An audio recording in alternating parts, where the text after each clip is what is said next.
On our wedding day, my husband's childhood sweetheart threatened to jump from the roof. He dared her to do it. She hit the pavement, and my husband broke. He dragged me to church, forcing me to my knees. When I miscarried our child, he called it my penance. When I begged to leave, he threatened my family to keep me by his side. He said our suffering was a debt we owed her, but I got a second chance. I woke up in my wedding dress. She's on the roof again, and my husband is about to condemn her to death. This time, I'm going to save her. Tell Lorelai she can go ahead and die for all I care. I'm not running to her side. Harrison Prescott's icy voice startled me awake. I lifted my head and saw my reflection in the mirror, clad in a pristine white wedding gown.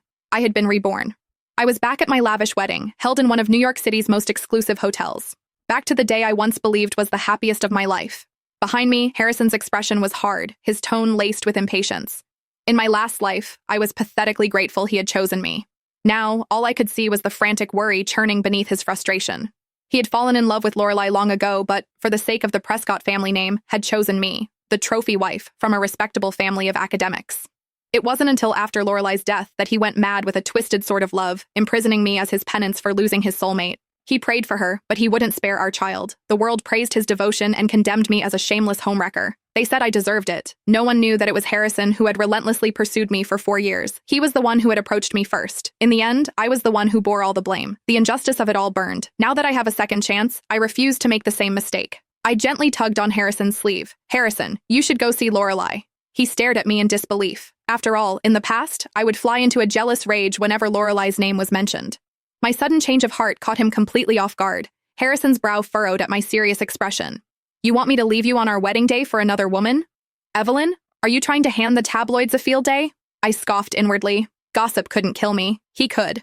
I put on a mask of elegant composure. Harrison, what does it matter what people say, as long as your love is true? I even added, we can postpone the wedding. You and Lorelai are so close. If something truly happened to her, you would regret it for the rest of your life, and I couldn't bear that. A life is on the line. My words drew murmurs of approval from the guests. Even Mr. and Mrs. Prescott, who had always looked down on me, softened their gazes. Harrison pulled me into a tight embrace, kissing my forehead, his voice thick with emotion. Evelyn, I knew I chose the right person. Wait for me. I'll be right back. After I make sure Lorelai's okay, we'll continue with the wedding. I nodded and gently pushed him away. Go, quickly. Saving her is what matters most. He turned without hesitation and bolted toward the rooftop. I watched his retreating back, clutching my wedding dress, facing the media and guests alone on the stage. I played the part of the understanding fiancé to perfection, waiting for him for a full hour. In my last life, he resented me for my jealousy. In this life, I would push him toward Lorelai with my own 2 hands. Eventually, Harrison returned, but he was not alone. Walking beside him was Lorelai, also dressed in a wedding gown. She clung to Harrison's arm, a triumphant smile on her face, her eyes filled with provocation as she looked at me. A buzz of shocked whispers erupted from the crowd. Harrison turned to me, his expression conflicted, his voice hesitant. Evelyn, Lorelai told me, she's been in love with me for years, and she has only one wish, to have a wedding with me. She promised that if I agree, she'll never bother us again, so can you step aside, just for today, and let Lorelai have this ceremony? Harrison's absurd request sent a shockwave through the magnificent ballroom. I played the part of the strong, wronged woman to perfection. With tears welling in my eyes, I simply nodded. An overwhelming wave of sympathy immediately flooded social media. Even Mrs. Prescott was appalled by her son's behavior. This is ridiculous! Harrison, marriage is not a game. Harrison looked at me, guilt-ridden.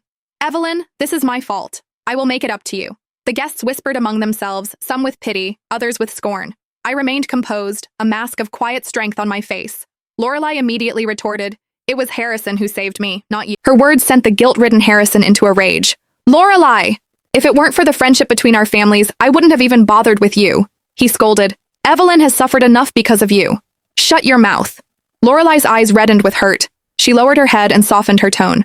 I'm sorry, Harrison. I just love you so much. Since Evelyn is willing, let's just get started. When Harrison hesitated and glanced at me, I offered a pained smile and walked off the stage. I hadn't even reached the dressing room before the wedding march began. Lorelai's passionate vows echoed through the hall. After I changed into my regular clothes, a hotel staff member rushed in, saying there was a commotion backstage. When I arrived, I found Harrison manhandling my nephew, Tim. Lorelai stood to the side, her dress stained with fruit juice, screaming, "Beat that ill-mannered brat to death." I rushed forward in a fury, trying to pull Harrison away. Harrison, let him go. Tim saw me and cried out tearfully, Auntie! He was my sister's only child, a sweet, good boy with a talent for art. In my previous life, Harrison used him as a pawn to control me, ruining his life before he leaped from a skyscraper to his death. Seeing him alive and well in front of me, I couldn't hold back my tears. Harrison ignored my protests. He flung his arm out, shoving me hard. A sharp pain shot through my lower back, followed by a cramping agony in my abdomen as a chill washed over me. I had crashed into a large marble column at the edge of the stage, and then I remembered, at this very moment in my past life, I was already 2 weeks pregnant. Evelyn, your nephew spilled juice all over Lorelai. Lorelai's mother stormed over, furious. Clenching my teeth against the pain, I turned to her and said coldly, Mrs. Hartwell, half an hour ago your daughter was on the roof. I convinced Harrison to go to her. In a way, I saved her life. I paused, my gaze sharp. And let's not forget the debt your family has owed mine since I saved your father's life 20 years ago. When do you plan on settling that? The color drained from Lorelai's mother's face. She wanted to argue, but the stares of the guests left her speechless. I turned to Tim, the pain in my abdomen intensifying. Tim, call an ambulance. Tim immediately pulled out his phone. Harrison was clearly startled. What's wrong? I barely pushed you.